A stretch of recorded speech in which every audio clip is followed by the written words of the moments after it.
versículos 6:20 al 6:49, ya lo trabajamos en una serie de prédicas, porque aquí está, tratamos sobre llamados a ser diferentes, se basa allí, el sermón de la llanura, muy bien, de manera que vamos a continuar con el capítulo 7 en esta mañana. Amén. Bien.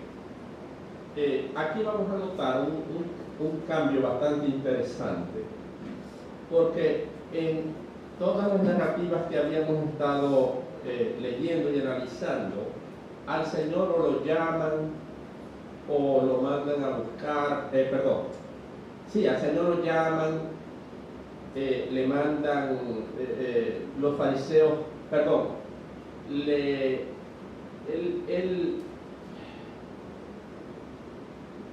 se le pide a él que haga milagros, la gente va a él para buscar milagros, para buscar libere de la posesión demoníaca a las personas. Y aquí vamos a ver ya un evento donde el Señor ya no lo van a buscar ni a él la gente va, sino que él por primera vez se ve que toma una iniciativa, o por lo menos eso es lo que se narra. Bien, hay dos narrativas acá en esta porción de Lucas que vamos a estar leyendo. La primera, donde se habla de la sanidad a un siervo de un centurión. A un siervo es alguien que le servía a un centurión, y esa narrativa va del versículo 1 al versículo 10. Y la otra narrativa, que va del verso 11 al verso 17, donde se habla sobre, o se nos narra acerca de una resurrección. Ya es un milagro ya más o menos contundente. Vamos a estar leyendo ese verso, capítulo 7, verso 1 hasta el 10, esa primera narrativa. Y leemos así.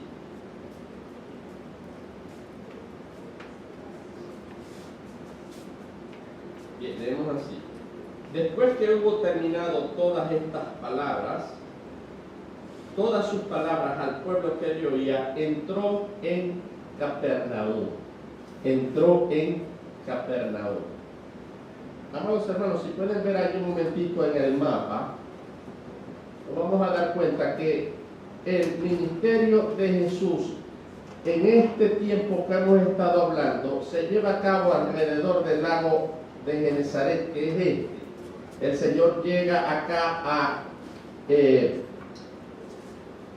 Galilea, que es más o menos por acá, en la tierra de Zabulón y de Neftalí, y Él está desarrollando el ministerio en la ciudad de Capernaum y sus alrededores.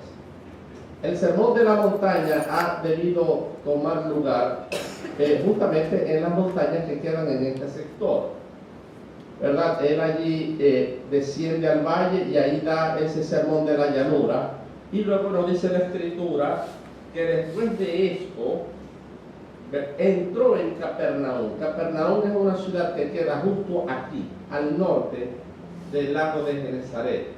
Esta ciudad acá. Ahí el Señor va a entrar. Y dice la Escritura lo siguiente: y el siervo de un centurión, a quien éste quería mucho, estaba enfermo y a punto de morir. ¿Quién sabe qué es un centurión? Vigilante, un guardia. Exactamente, un miembro de la armada romana que tenía a su cargo, y de ahí término centurión de centuria, es decir, tenía a su cargo por lo menos 100 soldados. Este hombre tenía esa posición y esa autoridad allí, y tenía un siervo, nos narra aquí en la Escritura, y este siervo, este centurión lo quería mucho, y se nos dice que estaba muy enfermo, a punto de morir. Centurión es romano, no es judío, ¿verdad? Y dice la Escritura que cuando el centurión oyó hablar de Jesús, le envió a unos ancianos de los judíos. Eso nos dice que era amigo, tenía amigos judíos. El hombre conocía la cultura judía, manda a llamar a unos ancianos. Ancianos eran las personas que eran como dentro de una comunidad, las personas consejeras a las que se iba a consultar. Sí, más o menos, personas importantes dentro de la comunidad que servían de consejeros y a veces hasta de jueces en ocasiones. Y dice el verso 4, y ellos vinieron a Jesús y le rogaron con solicitud diciendo, lo manda a buscar con los ancianos. Los ancianos van y le dicen a Jesús y le ruegan con solicitud y le dicen, es digno de que le concedas esto. Nos imaginamos que le dicen que, mira, hay un centurión que tiene un siervo muy enfermo a punto de morir, él quiere que tú vayas allá. Porque dice la Escritura que estos ancianos le rogaron que viniese y sanase al siervo de este centurión. Y le rogaron con solicitud diciendo, es digno que le concedas esto, por una razón importante, y esto es bien bonito. Este centurión dice, ama a nuestra nación, ama a la nación de Israel, y además de eso dice, nos edificó una sinagoga. El hombre tenía plata, amaba a Israel y les edifica una sinagoga a los judíos. Yo me imagino que estos judíos estaban muy agradecidos, era este hombre muy querido. Por eso es que el centurión los llama y los envía a buscar a Jesús, sabiendo el centurión que Jesús había llegado y conociendo de los milagros de Jesús. Esto es tremendo, esto es un romano que tiene este nivel de fe en el Señor. Y Jesús fue con ellos. Pero cuando ya no estaba lejos de la casa, el centurión les envía a Jesús unos amigos para que le digan, Señor, no te molestes. Fíjense, Señor, no te molestes, pues no soy digno que entre bajo mi techo. Yo les he comentado que para un judío era casi una abominación, era bastante inmundo, sí. Era motivo de contaminación entrar a la casa de un no judío, en este caso era un centurión romano. Y el centurión, me imagino que conociendo esto, manda a unos amigos, cuando ya ve que el Señor está cerca, dice, fíjense esto, Señor, no te molestes, porque no soy digno de que entres bajo mi techo, por lo que ni aún me tuve digno de venir a ti. Ni siquiera quise contaminarte, yendo yo a ti. Pero aquí está una confesión supremamente poderosa. Pero di la palabra y mi siervo será sano. Qué tremendo este romano, ¿no? La fe que tenía una fe tremenda. Y mira lo que le dice el razonamiento de este hombre. Di una palabra y mi siervo va a ser sanado. Y luego le dice un razonamiento tremendo. Porque yo también soy hombre que está bajo autoridad. Y tengo soldados bajo mi autoridad, bajo mis órdenes. Y le digo a este, ve y va, obedece. Y le digo al otro, ven y viene. Y a mi siervo le digo, haz esto y lo hace.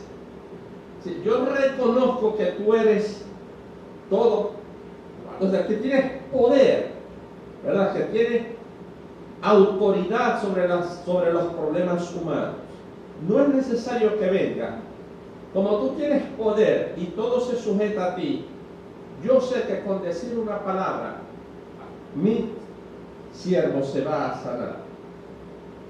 Y viene el Señor, verso 11, y dice el verso 9, perdón, al oír esto, Jesús se maravilló de él y volviéndose le dijo a la gente que le seguía, os digo que ni aún en Israel he hallada tanta fe. Fíjate, ¿no? A los suyos vino y los suyos no le recibieron. Este hombre era romano. Sin embargo, habiendo oído seguramente sobre lo que Jesús podía hacer, en un acto de fe le dice al Señor estas cosas. Y la Biblia, mire lo que narra en el verso 10. Al regresar a la casa, los que habían sido enviados hallaron sano al siervo que había estado enfermo. El acto de fe de este hombre produjo la sanidad inmediata de su siervo.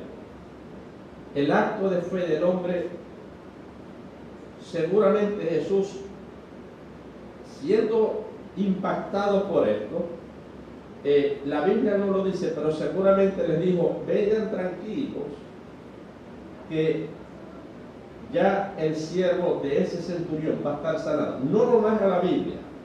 Y cuando la Biblia deja de decir cosas, también es importante. Aquí quiero enfatizar que a veces el acto de fe produce el milagro que estamos buscando en nuestra vida. Decirlo de corazón, creerlo de corazón. Es la enseñanza que allí se nos está dictando. Bien. Entonces, amados hermanos, es importante lo que aquí se narra. En ocasiones, un acto de fe de nosotros, sencilla. Este hombre mostró una fe sencilla, una fe verdadera, que por lo general es sencilla, sin mucha elaboración, sin mucho relleno, como yo veo en ocasiones los cristianos tratan de a veces saturar algo que se supone que es sencillo. Yo creo, y en ese acto de fe, el Señor puede hacer el milagro, puede conceder el deseo de tu corazón con una fe sencilla. Yo creo que lo puede hacer. Este hombre sencillo creía: yo sé que tú mandas, yo sé que tú eres soberano, no es necesario ni que vengas, no hace falta. Aquí está el elemento tremendo, no hace falta, ¿verdad? Una palabra que digas bastará para sanar a mi siervo. Y este es el evento que el Señor resalta de manera tremenda. En Israel, que se supone que tienen experiencia con lo que es la fe y la confianza, no he visto lo que este hombre acaba de expresar. Esa fe sencilla, esa fe que reconoce la soberanía y el poder de Dios. Es esa experiencia sencilla. Yo a veces he visto cristianos que si un líder, un anciano, alguien, un pastor no va a orar por su necesidad, se sienten como minusvalía. Es una bendición y es bueno y bonito que un hermano cuente con la ayuda de sus hermanos y de su pastor, pero en un momento dado debe entender que lo que mueve a Dios es una confianza en lo que Él es. Y esto es sumamente importante. Amén. En un momento de necesidad, nuestra confianza, y no es tanto el líder, la persona que se supone que es más experta, tiene más experiencia. Aquí es un hombre que ni siquiera es judío, es romano, y muestra este ejemplo de lo que es una fe sencilla. Ni siquiera es necesario. Esto es tremendo, a mí de verdad me impacta esto. Ni siquiera es necesario que venga, Señor, no hace falta. ¿Por qué? Porque yo también soy. Yo estoy bajo autoridad y tengo gente a mi autoridad. Y si le digo, ve, va, ven, viene. Y le digo a mi siervo, hace esto y lo hace, porque yo tengo autoridad, potestad, poder, manejo, control de la situación. No es necesario que vengas. Y la palabra, y listo. Porque la enfermedad se va a sujetar a ti, porque yo conozco, yo he escuchado que el poder de Dios se mueve en ti, Señor. Y ya está, sencillo. Sencillo. Amén. Estamos leyendo, hermanos, Lucas capítulo 7. comenzando en ese capítulo, es lo que quiere resaltar este evento. Vamos ahora a pasar a otro evento, a otra narrativa. Cuando ya aquí no es que viene la gente a Jesús, ni le traen un enfermo, como los que le bajaron a Jesús al paralítico, ¿verdad? Ni le trae la gente al Señor enfermos o endemoniados para que el Señor los salve y los libere. Aquí es el primer ejemplo donde el Señor se narra, por lo menos se narra, que va a tomar la iniciativa y se nos va a mostrar la naturaleza personal de Dios. Que Dios, a diferencia de Alá, Dios se conmueve a veces del padecimiento y del dolor humano. Y en eso nosotros tenemos que también basar nuestra fe. El Señor sintió como yo. El Señor tiene emociones como las niñas. Él sintió dolor por el prójimo. Y es la primera vez que Él va a hacer un milagro donde se narra que Él va a tomar la iniciativa. Aquí nadie lo busca ni le traen a nadie. Vamos a leerlo, hermano, es bastante tremendo. Está el Señor entonces en Capernaum y hace este milagro. Ahora se nos narra, aconteció que iba a la ciudad llamada Naín, un poquito más al norte de ahí de Capernaum, de donde está el lago de Genesaret. Iba a la ciudad de Naín e iba con él muchos de sus discípulos y además una gran multitud. Muchas personas, cuando leen que la Biblia dice que Jesús iba con sus discípulos, automáticamente les viene a la mente que son los 12 apóstoles los discípulos. No. Discípulo es, seguidor. Era gente que seguía a Jesús para arriba y para abajo. Ya ha debido ser una multitud grande. Ha debido ser una multitud grande que iba con el Señor para arriba y para abajo. Llega un momento, y lo vamos a ver más adelante, cuando el Señor dice que el que no coma mi carne y beba mi sangre, no entrará al reino de los cielos. Y dice que muchos lo dejaron solo en ese momento. ¿Se recuerda?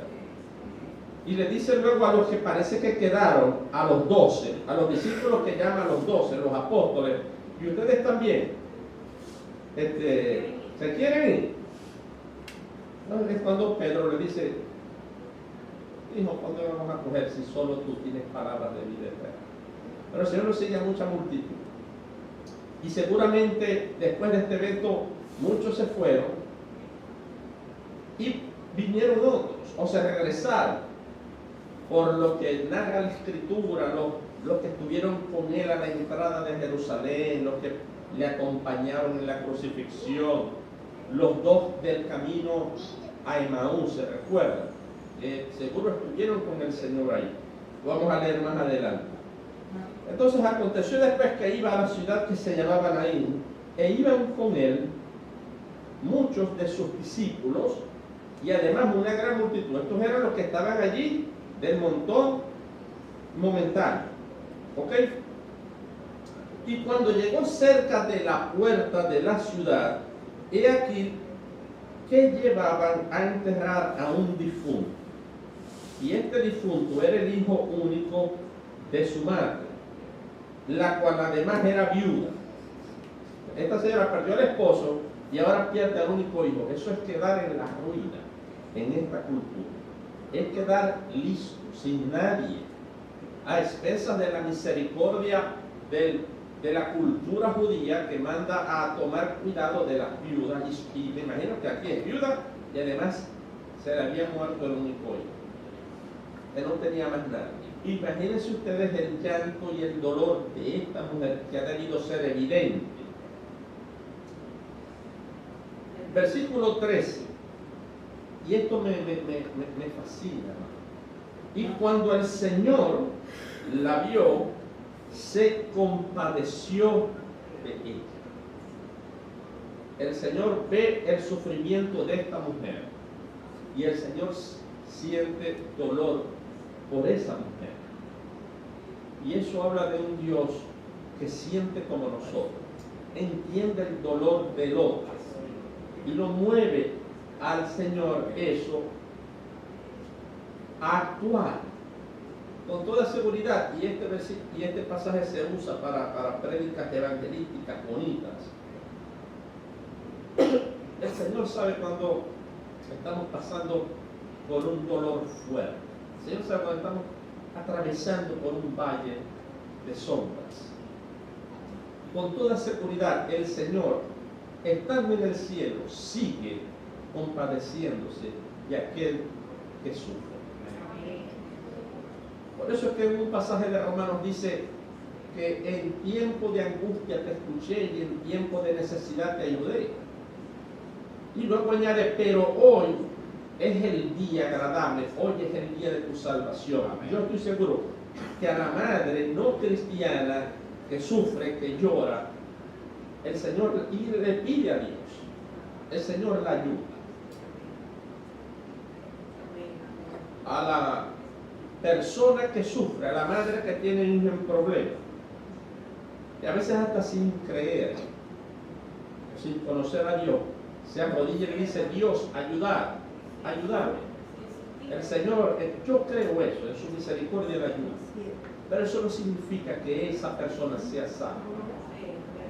Y yo creo que hay muchos cristianos además que oran y el Señor le responde, pero no están viviendo una vida de obediencia a Dios. Y yo no sé hasta qué punto el hecho de que les oiga y le respondan significa que van a ser salvos.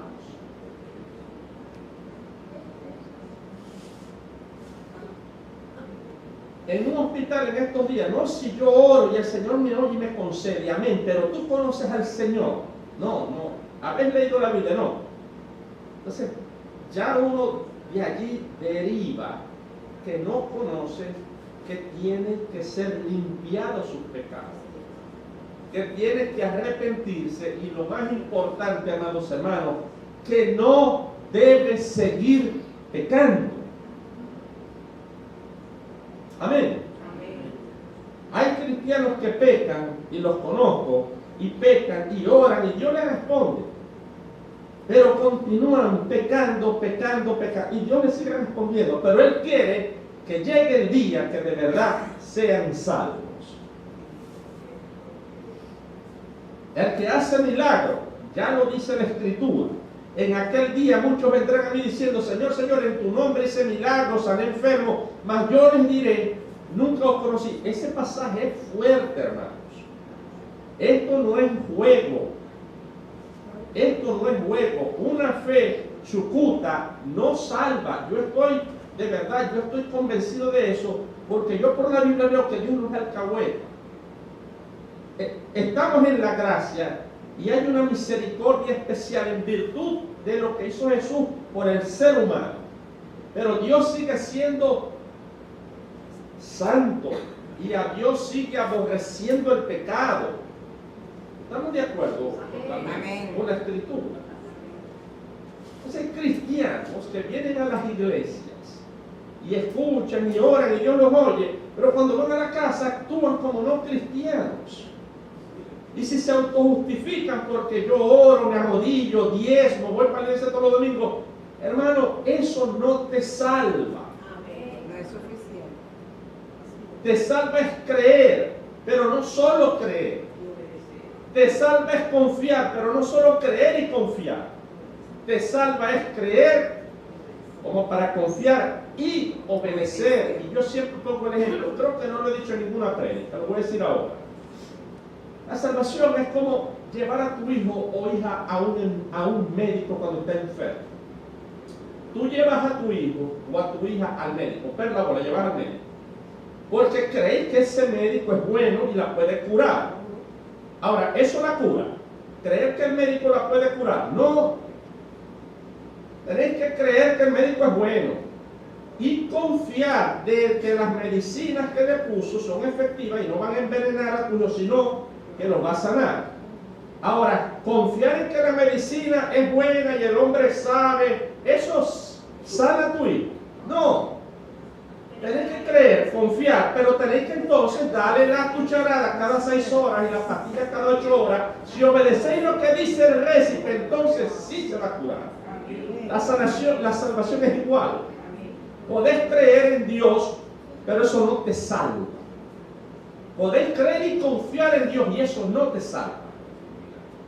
Aquí es donde viene la parte difícil. Tenéis que obedecer lo que Dios dice. Lo que Dios dice es ese dejar de practicar el pecado.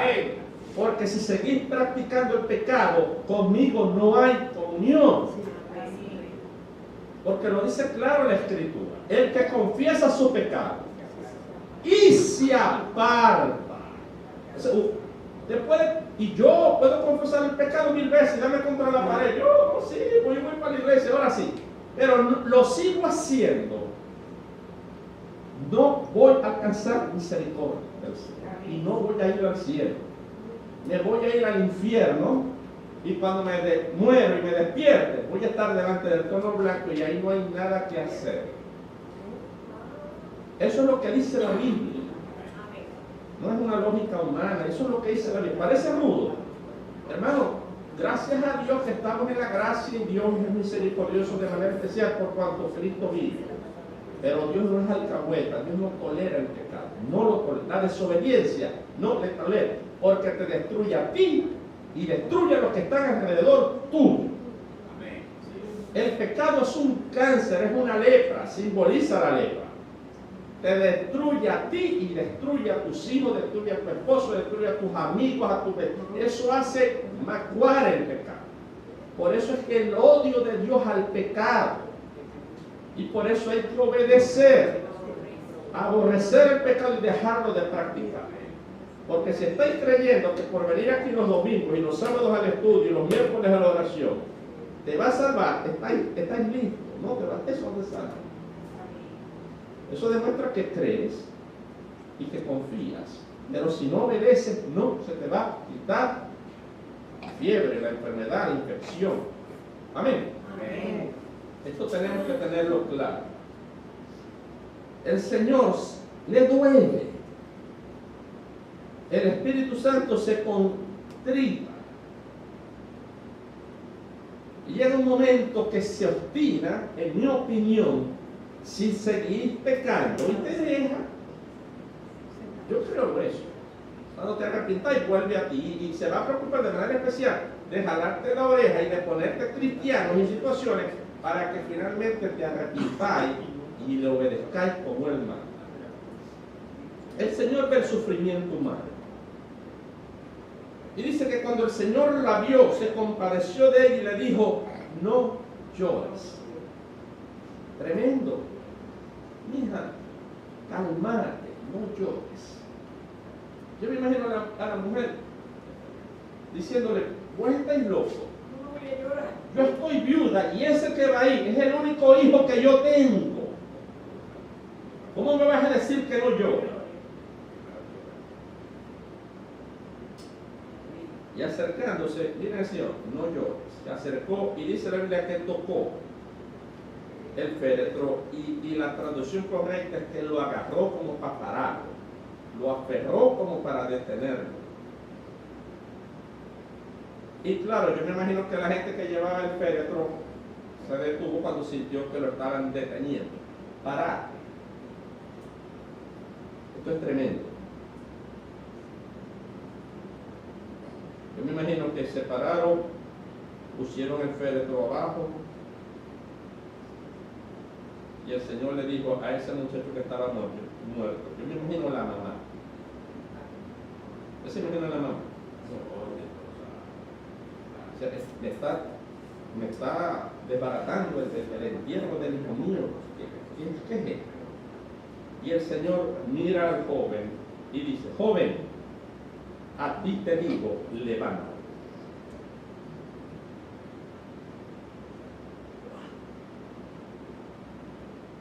Nunca es tarde o el problema muy problemático. Dios no se detiene cuando Él quiere hacer algo a favor nuestro. De verdad, aún a posteriori, aún cuando nosotros creemos se acabó, No, yo soy Dios. No hay nada imposible para mí. Joven, a ti te digo, hijo, párate, levántate. Entonces se incorporó el que había muerto, porque Él es el Dios de la vida. El joven se incorporó y comenzó a hablar. ¿Ya se imaginan eso? Y se lo dio a su mamá. Mujer, aquí está, te dije que no llorar, no. Aquí está el por qué no vais a llorar. Aquí tenés a tu hijo vivo. Y ustedes se imaginan este evento. Obviamente, miren lo que dice el verso 16. Y todos tuvieron miedo. Y glorificaban a Dios diciendo, un gran profeta. Qué bárbaro, ¿no? Yo no me... Sí, hubieron profetas que hicieron milagros tremendos. Y el judío dijo, sí, Elías, Eliseo, también creo que resucitaron muertos. Y obviamente dicen, un gran profeta se ha levantado entre nosotros. Y otros dijeron, Dios ha visitado a su pueblo. Y obviamente, miren lo que dice, se extendió la fama de él por toda Judea. Fíjense que estamos hablando, este milagro se está llevando a cabo aquí, en este sector, y se llevó su fama a Judea, aquí abajo, a Judea y por toda la región de alrededor. O sea, esto se extendió como pólvora. Y yo creo que los judíos eran comentadores como los maracuchos, también no los broyeros. Amén, tremendo. Fíjense lo que viene después y esto es tremendamente importante. Y esto, yo les voy a meter en un problema y a lo mejor no resolvemos el problema hoy adrede, para que se vayan a su casa a pensar. Verso 18. Los discípulos de Juan, aquí se incorporan otros personajes en la narrativa, entonces ya es otra narrativa. Ahora al entrar otros personajes ya es otra historia. Y esta historia es supremamente importante. Los discípulos de Juan el Bautista, los discípulos, es decir, Juan tenía seguidores también. Otra narrativa. Totalmente. Los discípulos de Juan le dieron las nuevas de estas cosas. Yo me imagino Juan, quizás donde estaba ya,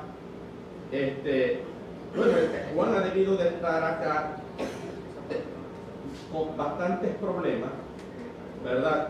Debido a que Juan predicaba fuerte y sobre todo con el rey Herodes. Y le fueron a Juan con el brollo de lo que había sucedido. Y llamó Juan a dos de sus discípulos y los envió a Jesús. Este es el Juan, ¿no? ¿Saben que este es Juan? El Bautista.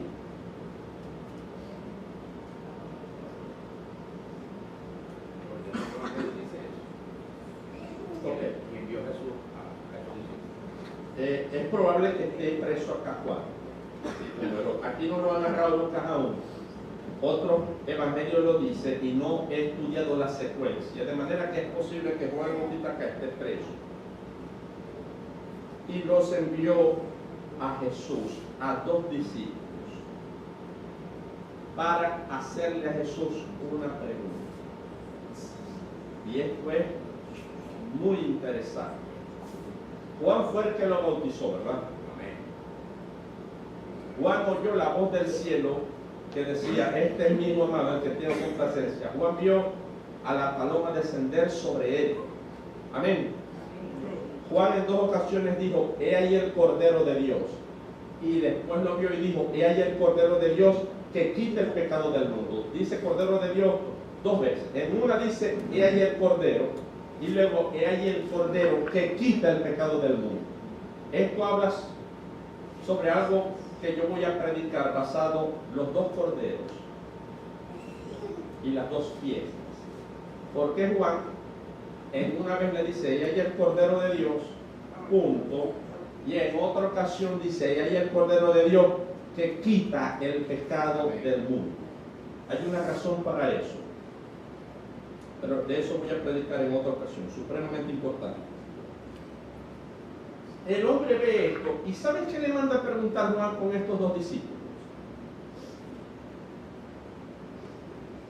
Verso 20, cuando pues los hombres vinieron a él, le dijeron, Juan nos ha enviado a ti para preguntar, ¿eres tú? Esto me parece increíble. ¿Eres tú el que había de venir o esperaremos a otro? ¿Qué les parece?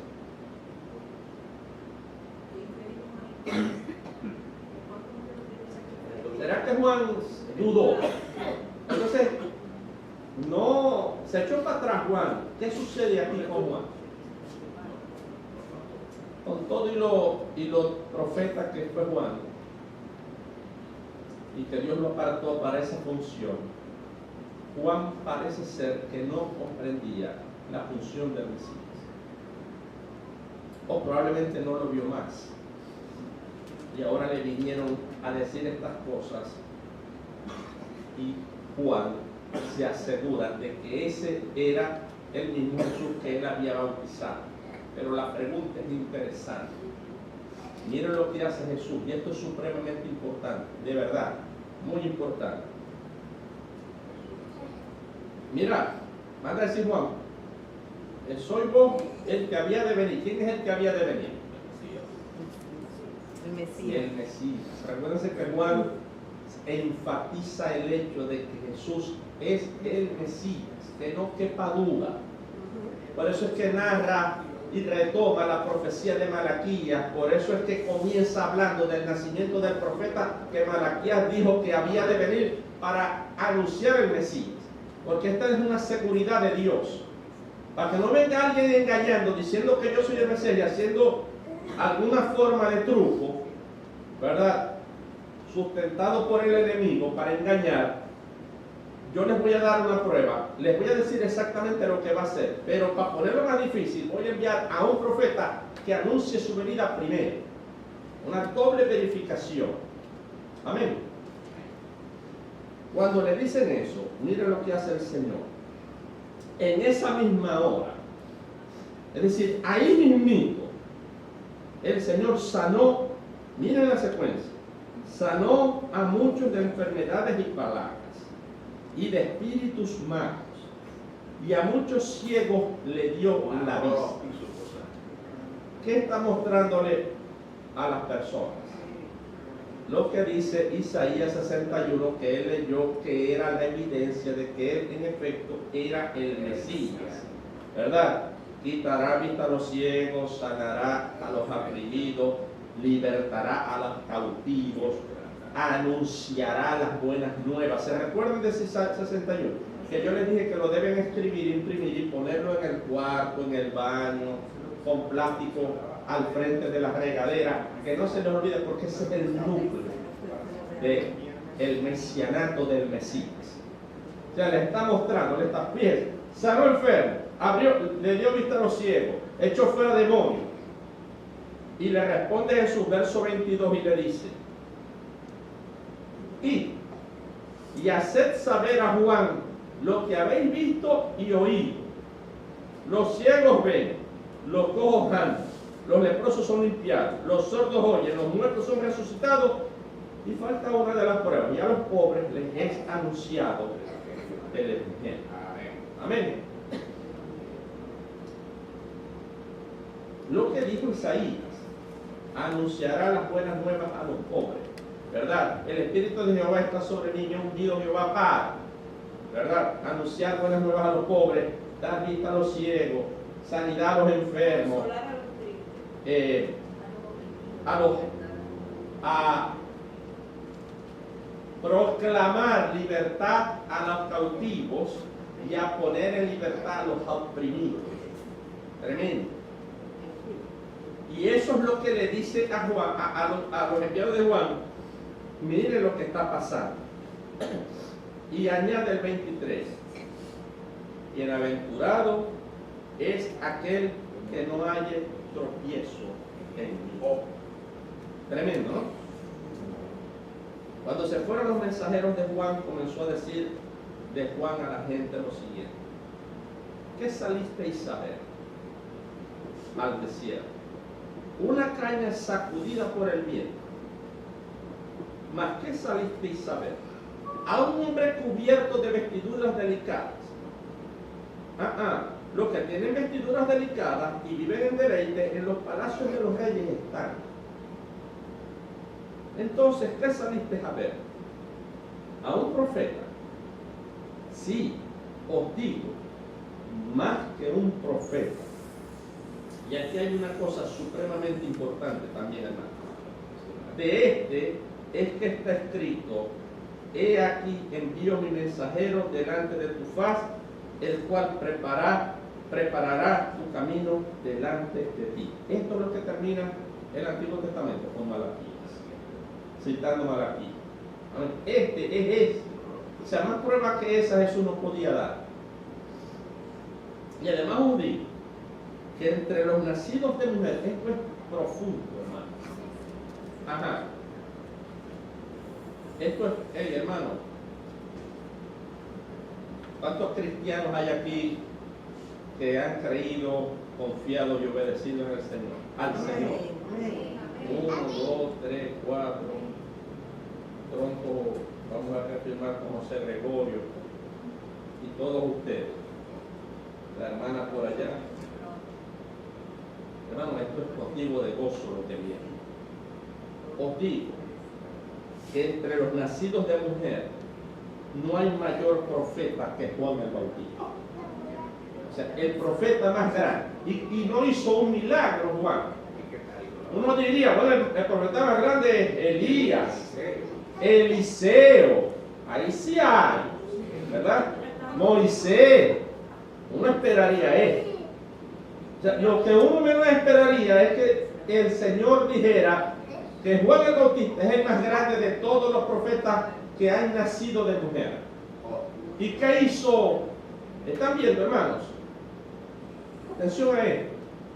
Esto debe hacer reflexionar a los que están buscando milagros y realizaciones de grandes obras maravillosas que están en el paquete de ser cristianos, sin duda, y yo las creo. Y el Señor me ha usado para la gloria de su nombre, haciendo cosas que hasta yo casi me he desmayado. Pero el Evangelio no se trata de eso. ¿Por qué es grande este hombre? ¿Por qué es grande Juan el Bautista? Más grande que todos los otros profetas que habían nacido a ese tiempo. ¿Por qué? Porque anunció la venida del Mesías y su presencia. Y miren lo que dice. ¿Están de acuerdo con esto, no? O sea, Elías, Eliseo, Moisés, no son nada comparados con este hombre por el hecho de que él anunció al Mesías. No, y miren lo que viene. Pero el más pequeño en el reino de Dios es mayor que él. ¿Quiénes son los que están en el reino de Dios? Los creyentes, los que han creído, confiado y obedecido. Somos más grandes que Él, porque predicamos que Él es el Mesías y lo hacemos con un conocimiento más pleno que Juan el Bautista, porque tenemos al Espíritu Santo en nosotros y no tenemos excusa para entender y hablar con poder que Él es el Mesías. Y eso nos hace más grandes que Juan el Bautista. Amén. Amén. Tremendo, hermano. Y todo el pueblo y los publicanos, cuando lo oyeron, justificaron a Dios, bautizándose con el bautismo de Juan. Salieron corriendo que Juan lo bautizaron. O los discípulos de Juan los bautizaron. Y además el Señor le dice: ¿a qué pues compararé a los hombres de esta generación? ¿Y a qué son semejantes? Semejantes son a muchachos sentados en las plazas que dan voces unos a otros y dicen: os tocamos flauta y no bailasteis, os endechamos y no llorasteis. O sea, te dimos motivo de alegría y no te alegraste. Te dimos motivo de tristeza y no te entristeciste. Y eso se lo dijo, ¿por qué? Porque viene Juan el Bautista. El Señor es fuerte, hermano. El Señor no pega para dar duro. Y dijo: bueno, vino Juan el Bautista, que ni come pan ni bebe vino, y decís: demonio tiene. Y viene el Hijo del Hombre, y vengo yo, que como y bebo. O sea, aquel por no comer y por no beber, decís: ese está endemoniado. Ahora, vengo yo, que como y bebo, y decís: he ahí un hombre comelón y bebedor de vino, amigo de publicanos y de pecadores. ¿Qué te dice eso? En la vida cristiana te van algunas personas a atacar. Si hacéis, te van a atacar. Y si no hacéis, te van a atacar igualito. No vas a ganar. Si no te agarra el chingo, te agarra sin nariz. Yo preparara una prédica llamada: si no te agarra el chingo, te va a agarrar sin nariz. Si sois un hombre que predica como Juan Bautista al Mesías con poder. En una iglesia que yo estuve, no ganaba una. No, si predicaba, entonces era porque y si me quedaba callado y me salía de la iglesia, entonces si me quedaba en la iglesia, me atacaban en la iglesia. Y cuando me salí, me siguen atacando. O sea, no gano.